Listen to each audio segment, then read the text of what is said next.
Hello and welcome to Let's Play Poorly of Hex of Steel. This is a game released maybe about a year ago or so. It is a World War II operational, no, maybe not really operational level, well, strategic and operational level game. Kind of in the genre of Panzer General, Panzer Corps, and so on.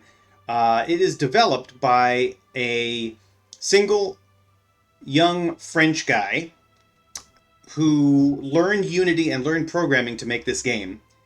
I have been following it from the very beginning. I started playing it at version 1.0. It's now up to version 6.3.4. This guy is kind of a beast about doing updates. He told everybody that the game was finished, I think at version 5, and that he was moving on to something else, and then he just didn't stop. So, yeah, it's a very fun game. I am not by any means an expert in this, as I'm sure you know if you've been watching my other playthroughs. I am not very good at games. I'm also not very good at this one. But I do want to go ahead and give it a go because it is a lot of fun. So first thing I want to look at is the mods that I have installed. It does have Steam Workshop, and there are a few mods, not as many as I wish. I wish more people would mod this game because it is pretty cool. So the one that I have turned on is the Marked Airfields mod. That just basically makes it so that you can see the airfields underneath the planes, because otherwise it doesn't quite show up exactly the way you want. There's a button to kind of show everything, which I'll show you when we get into the game, but this is just a little bit helpful. There's a couple of other mods that I have in here, a Modern Warfare mod, a Great War mod, but I'm not going to turn those on because we want to play the regular game. And you should also take a look at the settings. So obviously you've got your sounds. I had to turn the music way down, maybe just a titch higher because it's very loud. It can be very loud. Difficulty and so forth. There's a little bit of jank in the interface in a couple of places. Like these scroll bars are kind of unnecessary, and so they bounce. But you know, it's fine. And oh, I should also mention this game is available for mobile. It's on iOS. It works really well on the iPad. I freaking love it on an iPad. Anyway. Gameplay options here, historical focus, you can turn on infinite ammo, you can have a dice roll mechanic for doing damage, otherwise it's entirely algorithmic. Weather, complex supply systems, which I've turned on, morale, which I've turned on, the ability to do research, which you can't do in the campaign game, but you can do in the regular quick games, the ability to have manpower as an option. Well, actually, rather, you have to worry about manpower. You can set up a setting here for realistic planes, where the planes will crash when they're out of fuel.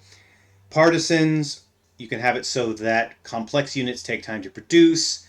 You can make it so that planes can do a little strafing run, essentially. They can do one more move after they have fired. You can turn on overrun, and you can turn on the ability to have political policies.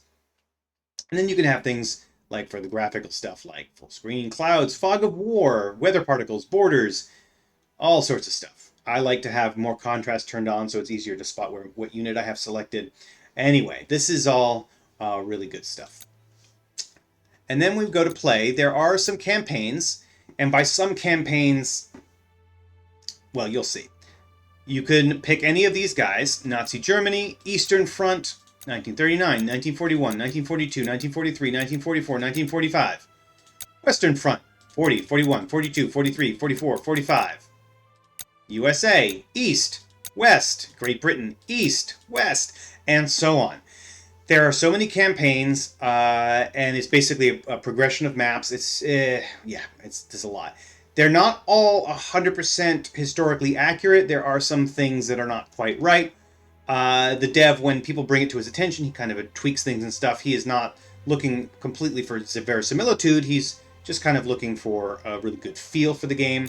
Anyway, we're going to do custom scenarios so that we can do research and policies, because you can't do research, and I think you can't do policies in the campaign. Could be wrong about that, but you definitely can't do research in the campaign game, and I think research is a cool idea. So, like I said, this game is very much in the mode of Panzer General, Panzer Corps, but graphically you'll see it's very different. It's quite gorgeous. I want to lick every single chit in the game. They're so good. But here are the maps for custom scenarios. Notice how insanely long that list is. And there's also a random scenario generator. this guy's a beast. So what are we going to play? I think maybe, I mean, you could do Europe 1939, which is a map of 300 by 220 hexes, but that's insane. We could do Italy 1943. That's a much smaller map. We could do Operation Overlord, which is a very small map, relatively speaking. I think we might start with this. All right, so let's go ahead and play as, let's be the United States, maybe? Do we want to play two positions? No, let's just do the United States. And we've got AI for the rest of them. You can do quote-unquote free-for-all, which makes it so that everybody's fighting against everybody else. Otherwise, they have alliances. So we're going to do Operation Overlord. We're going to be the US. Let's start. All right, Operation Overlord, 6th of June, 1944. After the German army invaded the Soviet Union in 1941, the Soviet leader Stalin began pressing his new allies for the creation of a second front in Western Europe. The success of the amphibious landings depends on the establishment of a secure lodgment from which to expand the beachhead to allow the buildup of a well-supplied force capable of breaking out. The amphibious forces are especially vulnerable to strong enemy counterattacks before the arrival of sufficient forces in the beachhead could be accomplished. To slow or eliminate the enemy's ability to organize and launch counterattacks during this critical period, airborne operations are to be used to seize key objectives such as bridges, road crossings, and terrain features, particularly on the eastern and western flanks of the landing areas. So here we go. We're going to start.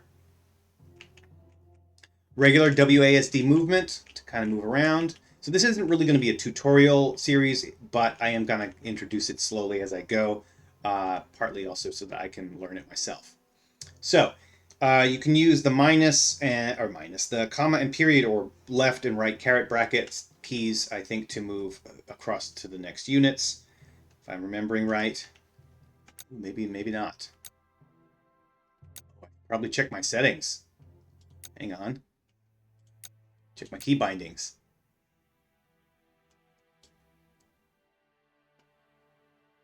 Oh, it's brackets. Oh, it's okay. Yeah, sorry. It's different on the Mac. It's different keys on the Mac. But that's fine. All right, let's go back in here. Custom scenarios.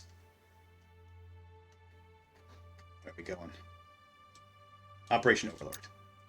And we are humans. We are the humans. we're the US. Okay. Here we go again. Okay. So, yeah, brackets to go between units and WASD to move. Those are the main ones you'll tend to need. Everything else, it's all on the screen. So, give you an idea of what we're going on in the interface up here. Up here is your money in reserve, and you get 600 income per turn. This is who's playing now, the manpower. These are the objectives. We have to capture all the major victory points. We have to capture all of these German territories here. We can look at the overmap. We can do research. So all of this stuff that's got no lock information on it means that we have it already. So we already have all of these things here. And you can see you've got research points. And you can see, look, I told you it was pretty. And you didn't believe me. No, I don't know if you did believe me or not, but it's very pretty. It's very, very pretty. The icons are fantastic. I believe, if I'm remembering right, he said that, I think his brother was making these. I'm not sure. But yes, they are gorgeous. And so you can see down here, these are available to purchase by hitting this button and it unlocks it. But of course, you need to have enough research to do that. But otherwise, you've already researched that, because we already have that. But I could try to research that one. There we go. We're going to research you. We're going to get the M4A3E2 Sherman Jumbo. There we go. Next up is diplomacy. We could try to do various things here. Great Britain, we could declare war against our allies if we want. No, we're not going to do that. You can send money and lend-lease. You can hide all units to see the map. You can zoom out all the way here and see the map. You can chat if you're in multiplayer. You can look at your order of battle. You can look at the policies that you have here. You need to have high command points, which are earned every turn based on how many city tiles you owned. And you can then get various doctrines. It's got a very Hearts of Iron kind of quality to it. Left mouse button to kind of move around here. You can look at the weather, number of victory points that you have, turn you're on, the date, and then you can change the music around. You can show the playlist. The music is also quite good. Maybe I can raise it up just a smidge. Let's see how that's doing. I think that's all right. Yeah, maybe a little higher. Okay, we're good. So, here we are. Who are we? We're going to start by knowing that we need to keep all of these. We're up here. We need to keep these, and we need to take these down here. As much of this as we can. Holy cow. So now, remember when I said this is a small map? Imagine doing the map of Europe in 1939. You can play this game in the map of Europe in 1939, and it will be at this granularity of units, and this granularity of hex sizes. Just FYI. Oops. Did not mean to accidentally rename the Yorktown Carrier class. Sorry. Okay, let's turn off our objectives. Let's take a look here. We've got our landing craft. You know what I want to do first, though, actually? I think I want to take a look at my planes first. Okay. So, and the reason I'm glowing, these are basically blinking, is because these are the units that can move. This is my team. So that's in the settings that you can turn on and off if they blink. I like them blinking because I get completely overwhelmed by what the heck is happening on the screen. But if you get in close enough, they stop blinking. So if you are up and close and personal, they won't be just like annoying the hell out of you. So you get in close and they stop blinking. So we've got a Lockheed. Now you can click here and type in things here to rename them if you want. But I'm not going to do that. Why is that happening? That's very weird.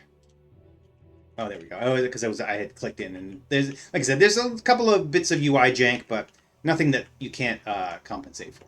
Okay, so this guy is our first Lockheed P-38J Lightning. If you pull out this tab, you can actually see these numbers here are what's on the icon here. So this is non-armored targets. This is against armored. This is against air. Visibility in hexes, attacking range, and then any tile or terrain modifier. This number here is its health, which you have here. This here is whether or not it can attack and whether or not it can move, and those go dark once you do one or the other. And then over here is your ammo. It's got four units of ammunition out of 5. This is its fuel. This is its range, and that's its entrenchment level, but since it's a plane, it obviously doesn't have any. So this is a bomber. And these are British. These are the Germans. So let's go. Oh, there's a bunker over there. And now you can see, when you hover over, how much damage you're going to do to the unit if you attack it. You can see on the top left there, against the Germans there, it's -15. But you can also see how much damage you will take if you attack it, because obviously it's a bunker, it's going to be firing back. I can take these guys out down by 38. Now, if I hold down the Control key or the Shift key, I will get this little pop-up that tells me more about where that calculation is coming from. The base damage I'll do is 45, which against soft targets is here, the 45. I get a bonus based on morale, +4. But this guy is entrenched at a level of, well, essentially at a level of 12. So I get a -12 to entrenchment. So my total damage to him is 38. I don't have the random die roll thing on here, so this is an exact calculation. But if you like to have a little bit of randomness, a little bit of, hold on to your butts kind of stuff, you can turn that on in the settings. So let's go see who we want to shoot down, or blow up. He might be the best guy to go after, because I can do 38 against him or him. And we've got this landing, these British allies, I guess they're Anzac? Is it Anzac? It's probably Anzac. I don't know. Doesn't matter. They're Britishy, right? These are British and these are Britishy. So we've got these guys that we need to kill to help these guys landing. We've got to kill these guys here as well. You know, this thing, this first 21 centimeter Morser 18, this can do a lot of damage. This enemy, and you can see it as you hover over it. You can see its range. You can see that it has a range of what it looks like 3 hexes, and that's what that information, that number there, that red number, means. It has a range of 3 hexes, and you can see down in the bottom right, the range is that icon there. You can look in the bottom right. It says 3 hexes. It's entrenched at level 3, whereas this guy's entrenched at level 3 as well. And you can see the entrenchment value, I guess it's maybe a 4x. The penalty is 4 times your entrenchment value, maybe? I don't know. It's entrenchment level of 12, or entrenchment penalty of 12. Base damage 45. Because it's armored, it's got a -2. So, but we do want to attack that, because that is a problem. Left click to move, and you can see now the little move icon is no longer lit. The neon is gone. But I can still fire, because it's red. And then we left click again. Boom. We've hit that thing. It's now down to 64 points of health. And you can see that I got a little bit of experience. Two experience points on that plane. Okay, this is a Thunderbolt. He is mostly against planes. Do we have any planes to fight off here? I don't see any. Alright, so let's move on.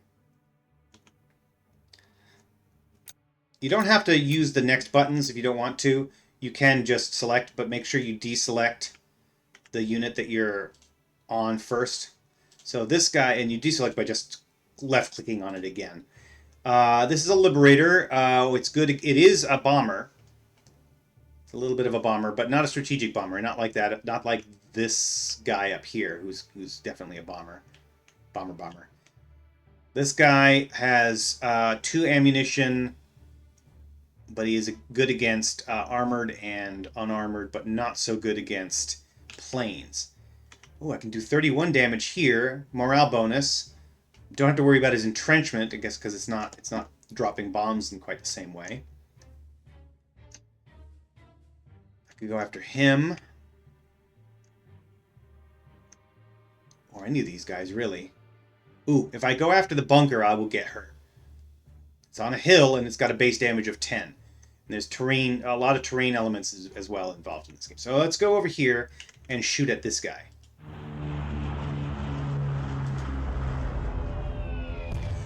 And now you can see these little yellow bullets. That means that he is low on ammo. And you can see here, his ammunition is 1 out of 2. Okay, next up, let's deselect him and go to the Flying Fortress. Okay, what can you do? Oh, you're a bomber. You're not super awesome. But yeah, all right. 22, 22. These are all 22s, but I don't want to get myself hurt. Maybe we'll come over here and bomb this guy. Oh, I don't have the range. I can only go this far. That's my range. You can see your range is lighter hexes. So I think... Ooh, I do want to take this, because this here, you can see, if I... Here... As I'm moving over a unit, you can see in the top left up here what type of fortification, what type of terrain it is. It's a harbor. And you can see a lot of interesting stats about it. You can see it's got the tile damage modifier, movement cost of the tile, its production value, who owns it, the coordinates, and so on. And over here we can see it gives us 15 production, but it has a tile damage modifier of 15. And what that means is the terrain is negative because it's basically, it's a harbor, so it's protected. Or I should say the people in it are protected because it's got freaking buildings. Now, we could also, like I said, we can hide the units and look at it all this way. Or we can go here and click this button, which hides all tile type markers. And you get this, an indication of what every single type of hex that has fortification is. Now, you can see over here, on this airfield, this is the mod, right? The mod that I added puts this little circle around it because that circle is just a little bit bigger than an airplane icon. And so if an airplane has landed there, you'll know that it's on an airfield, not because it'll completely obscure the actual icon itself. So you got this little circle for that mod, which is a very, very cool mod. I like it. All right, so this guy, the Thunderbolt. Let's see what we want to do with him. He's a Thunderbolt. He was like that Liberator over there. He can go a whole distance, but he can't really do much. He's got planes. That's right. He's a plane guy. Okay, flying fortresses. We've got 2 of them. Let's go after you. And we're going to go after you. And once they have moved and done all their stuff, they stop blinking entirely, so you know you don't have to worry about them anymore. All right. I have a feeling that this first episode is going to be really long, because this game requires a fair amount of, not micro, but just like there's a lot of units, so you just gotta step through them. All right, this Mustang is can work against armored targets, but it's mostly against air units. But I don't see any armored targets right now, so maybe we don't want to use him for that, and we don't want him to lose his fuel. Right, he's got 85 out of 115 fuel. He'll need to go land at a friendly airfield. Are there any up here? Yeah, there's some airfields up here in order to refuel and restock. So, I mean, that's obvious, right? It's a plane. Of course it does. Yeah, not really much we can do against a lot of these guys here. So I'm going to leave him be for now. There's another flying fortress. I can do stuff with him. Yeah, let's go up here and take this out. Well, not take it out, but hit it anyway. Flying fortress here. Let's go hit... Who do we want to hit? Let's hit this guy. Boom. Now, the other thing you can do is you can switch the graphic modes, and you can get the NATO symbols, which is a little bit anachronistic, of course, but, you know, some people really like having that information. It's a very tabletop war game kind of thing. So, and then you can also switch here. You can switch between showing and hiding air or ground units. So right here, I can see this icon here indicates that there's something underneath. But if I want to see what that is, I hit that, and then you can see what's there. You can also hit tab. All right, what's next? Any more planes? We've got paratroopers that can drop. Oh, I don't know if I want to drop them just yet. We've got some more of our guys coming in along here. We have some carrier and a destroyer. They don't have a lot of range. They only got 1 hex range, but that's all right. I'm guessing these guys are probably better. No, maybe not. All right. These British dudes. Okay, so what's the plan? Let's go see what we can do now with our landing guys. So I'm going to flip over to the ground units so we know what's out here. I can shoot from this landing craft. I do not want to touch that. Oh boy, look at that. Because I'm landing, I have a negative, and because it's on a hill and it's got a base damage, it could shoot the fuck out of me. This guy I could hurt, but I could also hurt myself a little bit. 8 and 8. 3. Well, those are no good. All right, so I'm going to go ahead and deploy here. I'm going to land in the hill, I think. Maybe it's a bad idea. There we go, and now we've got our infantry out. Can do a little bit more damage because we're no longer landing, but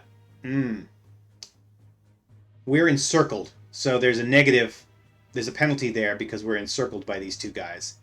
And that would just absolutely fuck me up. So we're going to avoid that. This guy, though, maybe I land him here. Or if I land this guy up here, he'd get encircled. Ooh, maybe we'll land him here. We've got an encirclement bonus now. You can see because of these 2 guys. We get, actually it's encirclement penalty because we're encircled. Let's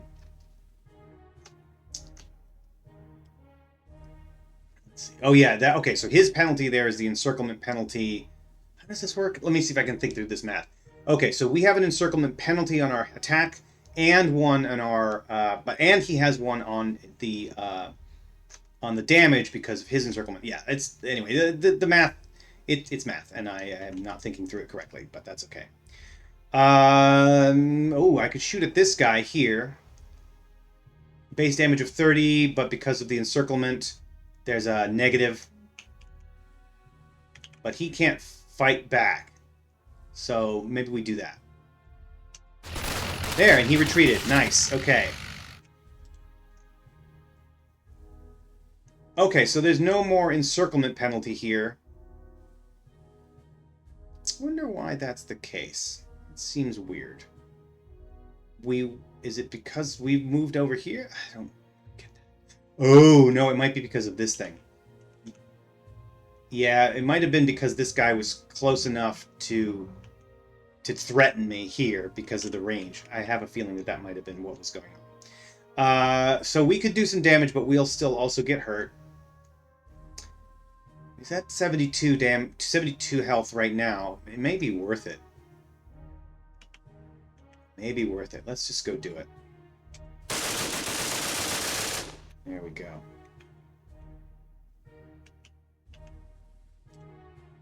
We want to land this troop. This is the engineers, and this is infantry. They're all bunched up in here. Oh, this guy might... Oh, yeah, okay, here's my battleship, and he can attack them.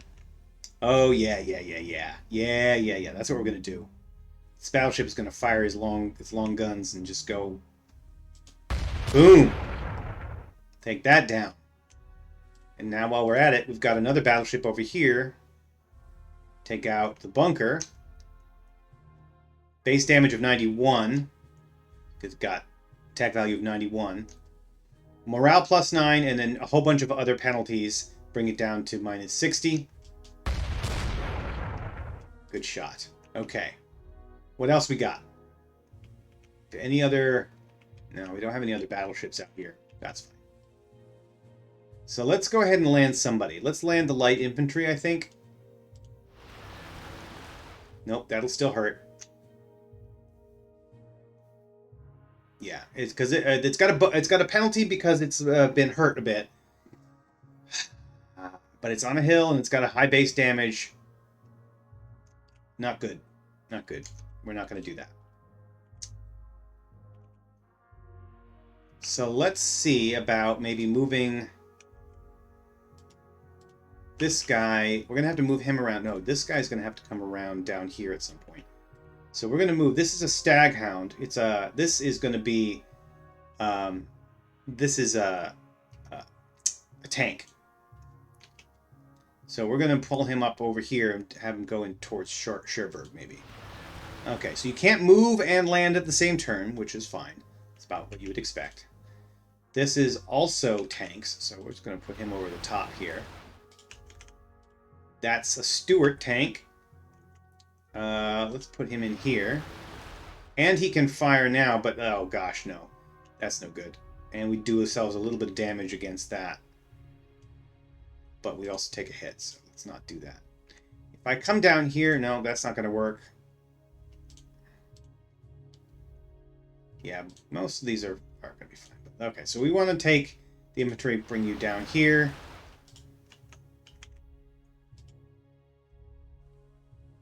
You are engineers. I'm going to need you for a bunch of different things. Let's see. You can blow up or repair a bridge. You know, that kind of thing. You can also get rid of mines and so on.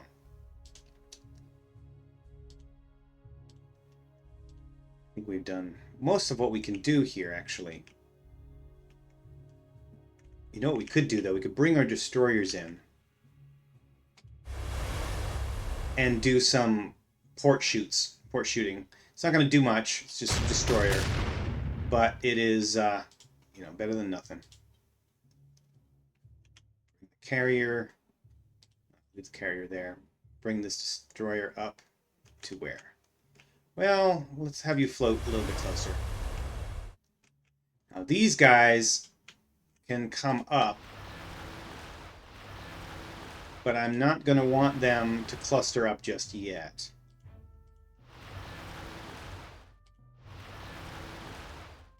I don't want them up against the land. Ah, right. So what else we got? These British guys, they're all going to do their thing. Do I want to move the battleship? No, because it's got good contact with a lot of this stuff. And that's about what we can do, I think, for right now. The paratroopers maybe could drop behind enemy lines. At the very least, we could use them to scout. They've got full fuel. All right, what's down there?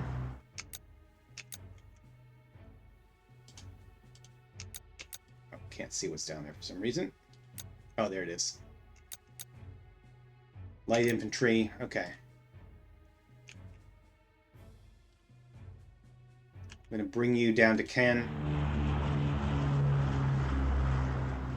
And you paratroopers, we're going to send you towards Argentan.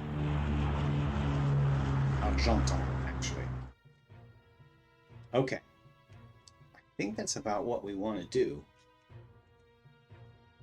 I mean, I think I made some poor choices here, but that's all right. So now we can go ahead and end the turn. Now we're just going to wait for the AI to do all of its things.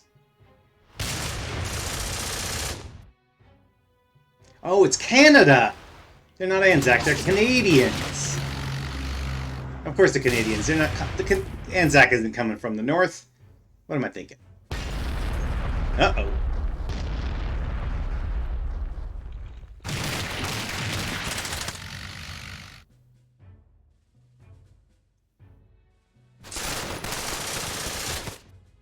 And you can see he's getting these experience points. They become experienced over time. And you know what I should have done, which I didn't do, is do some research. So we're at about 32 minutes. I think what we'll do next time, when our turn comes around, we'll look at the research, not the research, the units, the purchasing units, and then purchase some units, but then save the game and end the episode. Well, the Brits are coming in.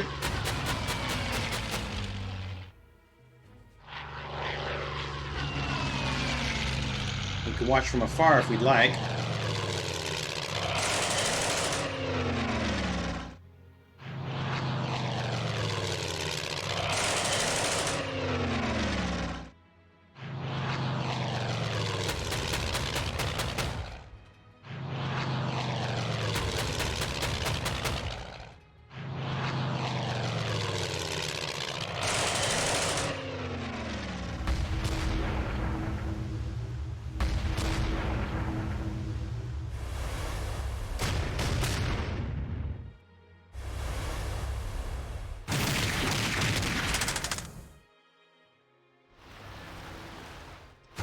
The smoke coming up from the harbor there.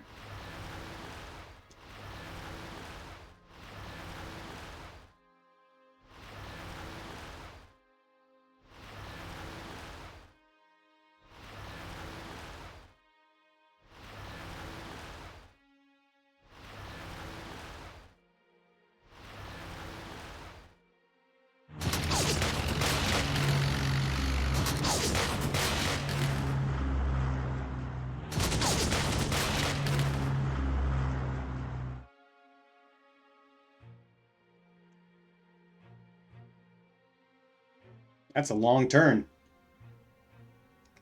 The British have a lot of units on the board. Nearly done, though. There we go. And last turn summary.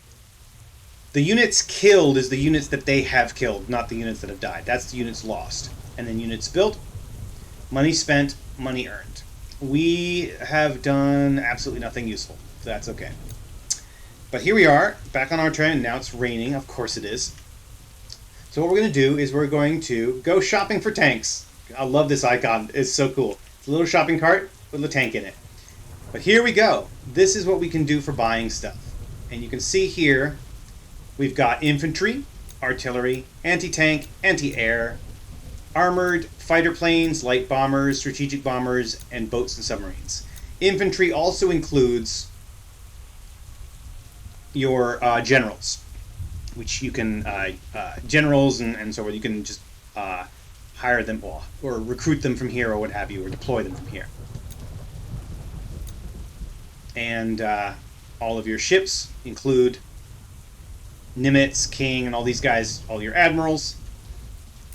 And I wonder if do they have them for these guys? No. Do they have them for armor? No. So it looks like it's just infantry and sea vessels have those. But so here you get a good look at all these amazing icons. And here's the other way that the system works. So each one of these you can just add to the basket. They take this guy, for example, this garrison, or if I do, let's say we do some light infantry, they cost 150 money and 10,000 manpower. But you can also deploy them as veterans, which increases their cost, mechanized, motorized, mountaineers, or winter trained.